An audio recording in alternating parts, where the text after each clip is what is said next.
하나님의 은혜와 평강이 말씀을 듣는 우리 가운데 함께 하시기를 빕니다. 오늘은 성령 강림 후 첫 번째 주일로 삼위일체 주일입니다. 하나님께서 아버지와 아들과 영이신 모습, 즉 세 가지 위격으로 나타나신 것을 기념하는 주일입니다. 삼위일체 교리를 머리로 이해하는 일은 참 어렵습니다.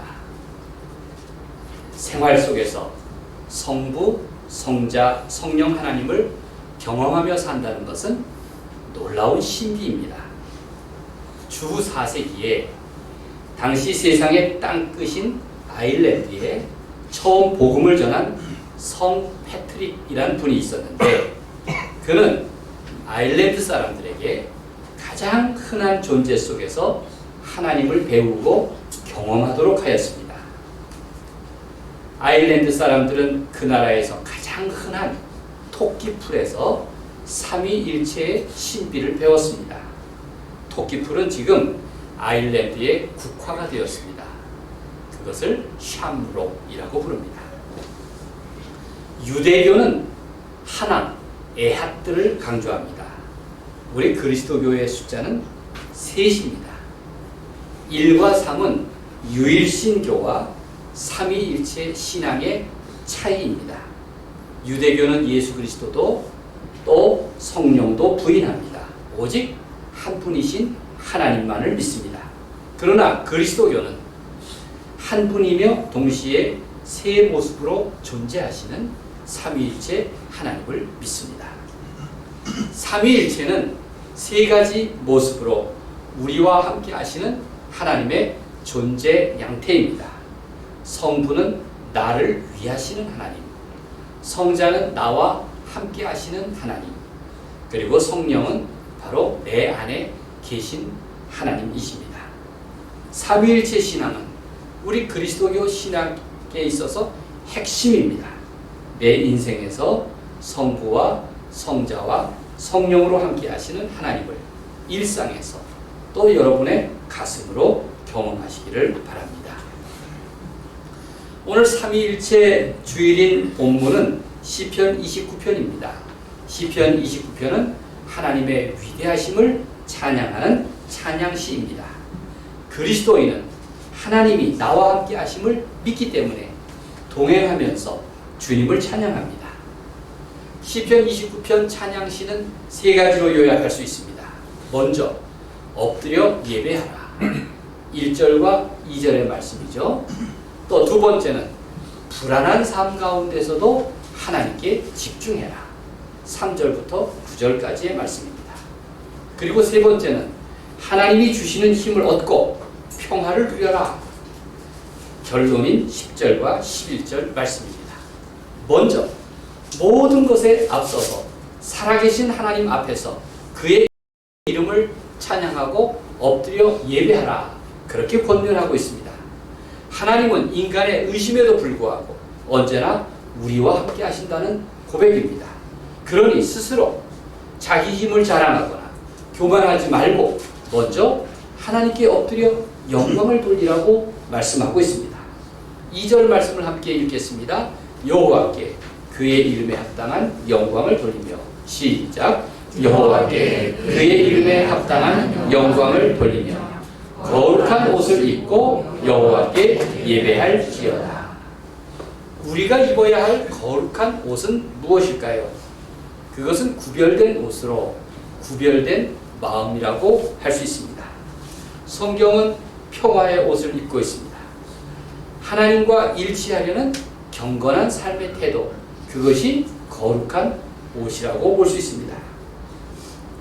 인류 역사에서 예수 그리스도와 가장 닮은 평가를 듣는 인물이 있습니다. 누구일까요? 성 프란체스코입니다. 그는 부유한 비단장수 아들이었는데 신앙의 길로 들어선 후 자신이 입고 있던 화려한 옷을 아버지께로 돌려드렸습니다. 그리고 평생 낡은 누더기 옷을 걸치고 살았습니다. 그가 걸친 누더기는 바로 예수 그리스도를 따르려는 거룩한 옷이었습니다. 거룩한 옷은 값비싼 옷도 아니고 화려한 옷도 아닙니다. 거룩한 옷은 깨끗한 예복이나 높은 사람이 입는 신분을 나타내는 옷이 아닙니다. 거룩한 옷은 바로 하나님께 나아오는 진실한 마음입니다. 하나님의 뜻을 따르려는 신실한 생활입니다. 이를 통해서 우리는 영이신 하나님께 참되게 예배할 수 있는 것입니다. 프란체스코가 하나님 앞에서 입은 옷은 바로 샬롬의 옷, 그것이 거룩한 옷이었습니다. 누구나 자신의 옷을 입습니다. 사람들은 입은 옷으로 신분을 과시하고 자신이 하는 일을 드러내며 유행에 따라서 자기 표현을 합니다. 성경은 입은 옷 모양으로 사람을 차별하거나 구별하지는 않습니다. 다만 거룩한 옷, 자신이 고백하려는 아름다움 안에서 하나님을 찬양하라, 하나님을 예배하라고 권면하고 있습니다. 시편은 먼저 하나님 앞에서 하나님 앞으로 나와 예배하라고 하면서 이어서 여호와 하나님의 현존하심을 누누이 강조하고 있습니다. 오늘 본문을 읽어보면 여호와의 소리라는 낱말이 자주 등장합니다. 무려 7번에 걸쳐서 여호와의 소리, 여호와의 소리를 반복합니다. 그 소리가 무엇입니까? 하나님 앞에 선 자로서 경외감을 느낄 만한 그러한 음성일 것입니다. 다윗이 고백하는 하나님의 소리들은 인간의 과학적인 지식이나 만인의 상식과는 전혀 다른 세계를 보여줍니다. 하나님은 모모한 특별한 성자나 특별한 시대에만 말씀하신 것은 아닙니다. 이제 시편은 말합니다. 너희는 귀를 기울여 들어라. 하나님은 지금 지극히 작은 보통 사람과도 함께 하신다. 온 세상과 우주를 주관하시는 하나님이 바로 내 앞에서도 존재하신다.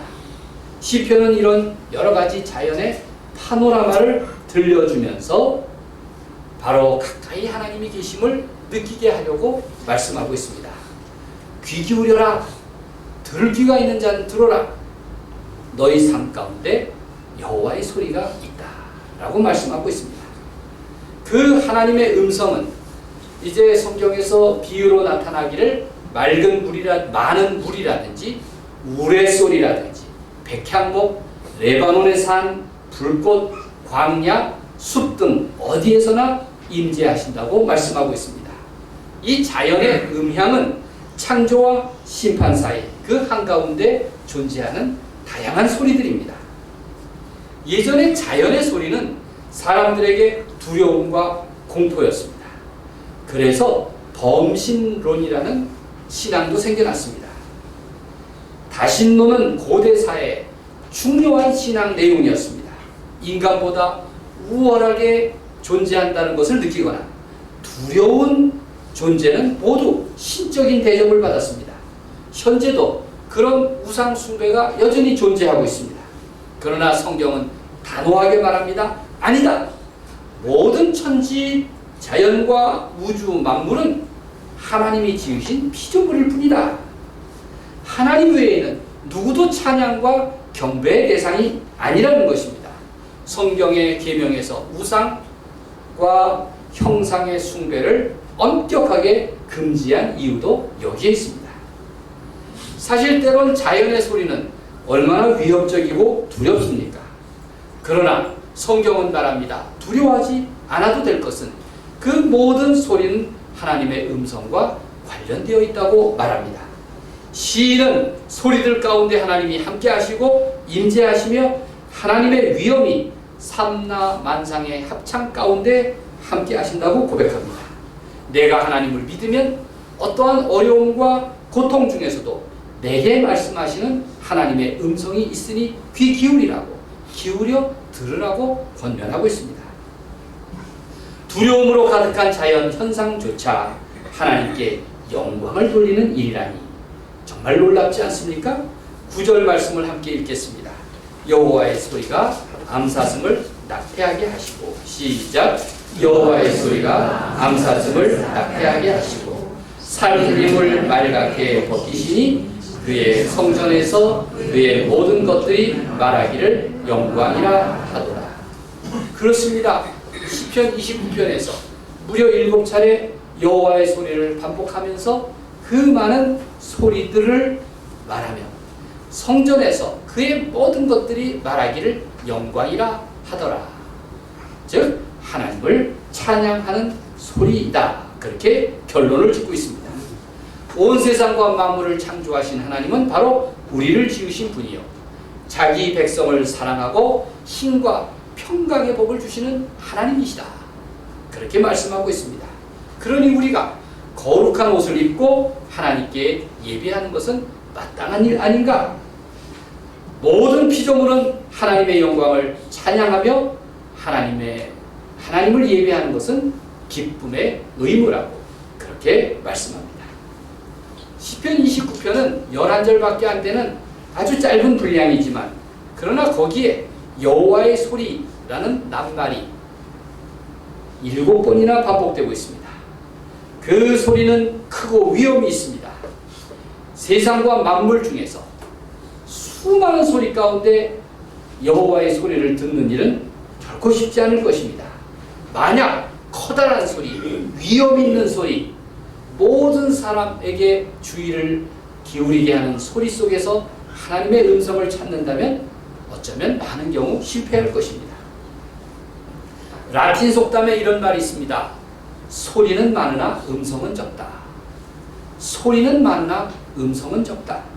소음이 가득한 세상이지만 여호와의 음성은 종종 열왕기상에서 엘리야가 듣고자 했던 음성처럼 그 세미한 소리로 다가올 것입니다. 그러기 위해서는 내 목소리를 낮추고 내 귀를 더욱 기울여야 합니다. 예수님은 들을 귀 있는 자는 들으라고 말씀하지 않으셨습니까? 들을 귀가 복이 있다고 그렇게 우리에게 말씀하십니다.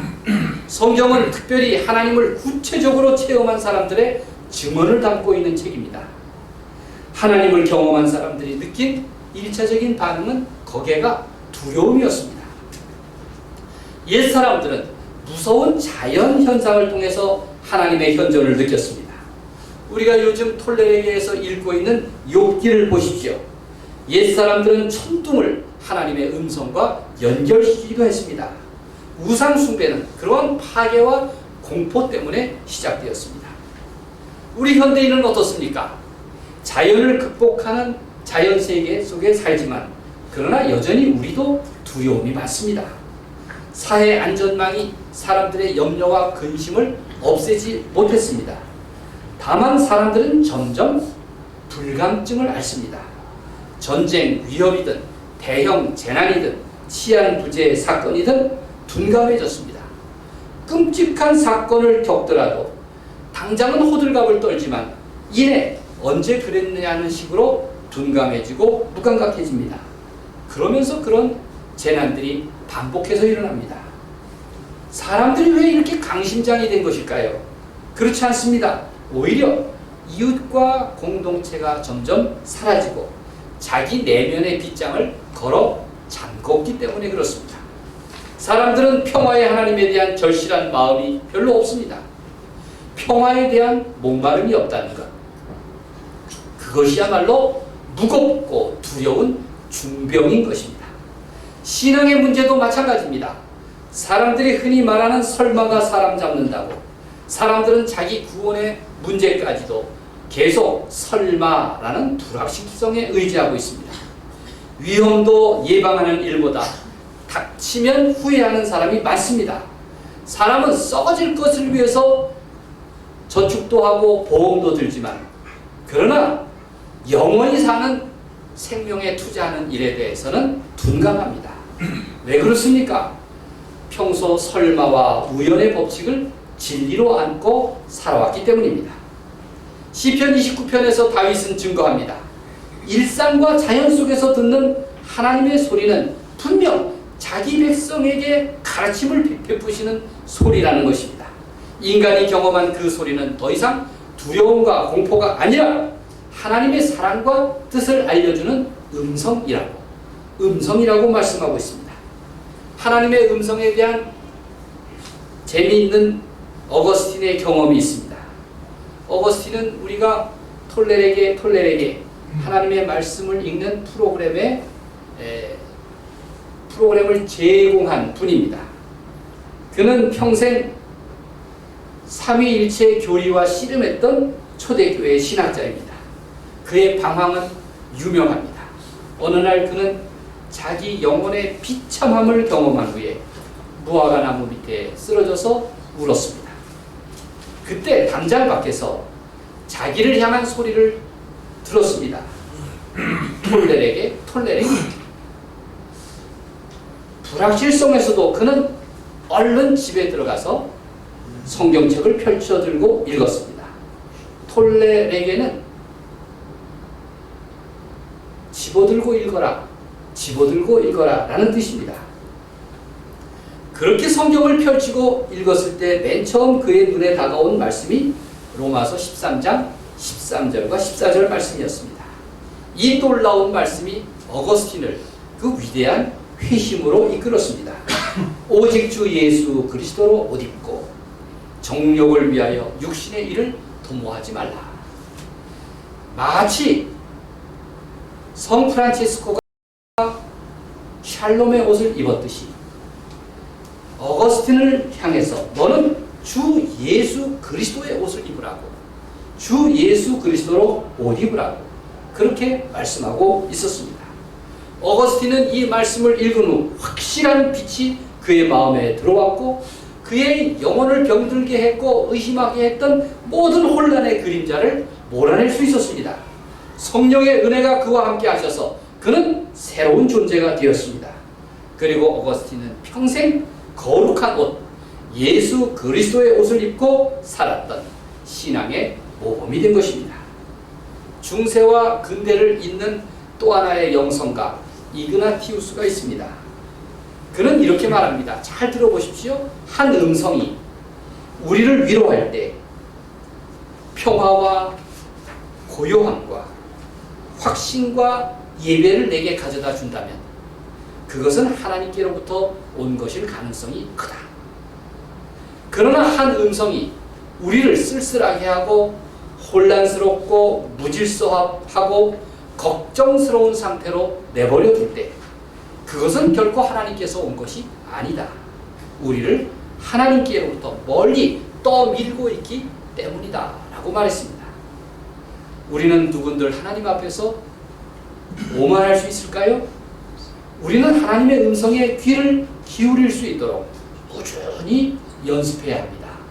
이것을 경건훈련이라고 말합니다. 마치 피아노를 배우는 아이가 피아노 교본인 바이엘로 띵동거리듯이 마라톤을 결심한 사람이 조금씩 뛰고 걷기를 반복하면서 서서히 거리를 늘려가듯이 우리는 조금씩 하나님께 가까이 나아갈 수가 있습니다. 인간은 자신의 삶 속에서 하나님의 음성을 들을 수 있습니다. 그러니 때로는 침묵하심으로, 때로는 말씀하심으로 나와 동행하시는 하나님을 경험할 수가 있는 줄로 믿으시기를 바랍니다. 오늘은 웨슬리 회심주일입니다. 존 웨슬리는 은총에 대해서 자주 말했습니다. 은총의 수단이라는 설교에서는 이런 말을 했습니다. 하나님의 은총을 갈망하는 사람은 성경을 찾으면서 기다리라고 말했습니다. 어떤 사람이 성경을 읽고 듣고 또 묵상할 때 하나님은 그 사람과 대화할 수 있는 통로를 열어주시고 은총이 전달될 수 있는 통로를 열어주신다고 말합니다. 따라서 웨슬리는 자기를 따르는 사람들에게 적어도 하루에 2번씩 하나님의 말씀을 듣는 훈련을 하라고 말했습니다. 우리가 톨레에게 성경을 늘 읽지 않습니까? 이 톨레에게를 읽을 때 오전에 한 번 여러분들이 스스로 읽고 요절을 찾는다면 이제 오후에나 저녁에는 먼저 카페에 글을 올린 분들의 말씀들을 반복해서 읽으면서 우리는 복습할 수 있습니다. 이러면은 2차례 하나님의 말씀 가운데 동참할 수가 있는 것이죠. 하나님은 우리 안 그리스도 안에서 우리 죄를 용서하고 회복할 뿐만 아니라 성령 안에서 우리의 삶 속에 능력을 부여하는 은혜를 베푸시는 분이다 라고 존 웨슬리는 말하고 있습니다. 이렇듯 존 웨슬리는 누누이 하나님의 은총을 강조하였습니다. 오늘 설교 제목처럼 삼위일체 은총, 그 은총의 힘은 어디서 나오는 것일까요? 웨슬리는 비유를 들기를 모든 인생은 돛과 노를 움직이는 배와 같다고 말했습니다.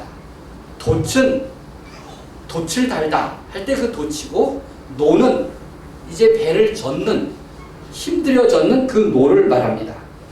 돛이 바람을 타면 우리 속담처럼 순풍에 돛 딴 듯 행복할 수 있습니다. 그러나 만약 돛이 바람을 등진다면 얼른 돛을 내리죠. 그때는 아무리 쉴 새 없이 노를 친다고 한들 그 수고가 고달플 수밖에 없습니다. 웨슬리는 말합니다. 하나님의 은혜가 배의 돛이라면 인간의 수고는 노와 같다는 것입니다. 존 웨슬리는 말하기를 너희는 은혜의 바람을 타되 그렇다고 노 젓는 일을 게을리하지 말아라. 그렇게 말씀하고 있습니다. 하나님의 은혜의 바람을 타야 합니다. 그 은총의 돛을 높이 드십시오. 그러나 노 젓는 수고도 끊임없이 감당함으로써 은총의 돛과 내 수고의 노를 통해서 하나님이 나와 함께 하시고 또 내 인생의 은총을 경험할 수가 있는 것입니다. 우리는 늘 삼위일체 은총을 반복하며 고백합니다. 대표적인 것이 예배를 마칠 때 축복문입니다. 삼위일체 축복문이라고 하는데, 삼위일체 축복문은 우리에게 필요한 세 가지를 말씀하고 있습니다. 주 예수 그리스도의 은혜, 하나님의 사랑, 그리고 성령의 교통하심, 성령의 친교를 의미합니다. 이것이 고린도후서 13장 13절에 기록되어 있습니다. 주 예수 그리스도의 은혜와 하나님의 사랑과 성령의 교통하심이 너희 무리와 함께 있을지어다. 그렇습니다. 다윗은 시편 29편 말미에서도 하나님이 자기 백성에게 은총을 내리시기를 바라는 말로 끝을 맺고 있습니다. 11절 말씀을 함께 읽겠습니다. 여호와께서 시작. 여호와께서 자기 백성에게 힘을 주시며 여호와께서 자기 백성에게 평강의 복을 주시리로다. 바로 은총을 베푸시기를 구하고 있습니다. 평강의 복, 이 평화는 하나님이 가장 원하시는 일입니다. 구약 성경의 주제입니다. 하나님의 샬롬은 저절로 이루어지는 것이 아닙니다. 그래서 선지자들은 늘 우리의 삶 속에서 샬롬이 이루어지는 법을 일깨워주고 있습니다. 그것은 하나님을 아는 지식이 차고 넘치는 것이고 하나님의 이름을 부르며 살아갈 때 가능하다고 했습니다. 여러분의 삶 가운데 하나님을 아는 지식이 차고 그리고 여러분의 일상 속에서 하나님의 이름을 부르며 살아가는 것, 그때 하나님이 베푸시는 은총, 샬롬이 언제나 우리와 함께 할 것이라고 말씀하고 있습니다. 하나님이 우리에게 샬롬을 주십니다. 내 안에 불안이 깃들 때 하나님께 평안을 구하십시오. 내 연약함을 탄식하며 든든히 세워주시는 평강의 하나님을 구하십시오. 모든 관계 속에서 평안을 찾으십시오. 이것은 내 개인적인 차원뿐만 아니라 사회적인 영역에서도 평화를 위해 힘써야 합니다.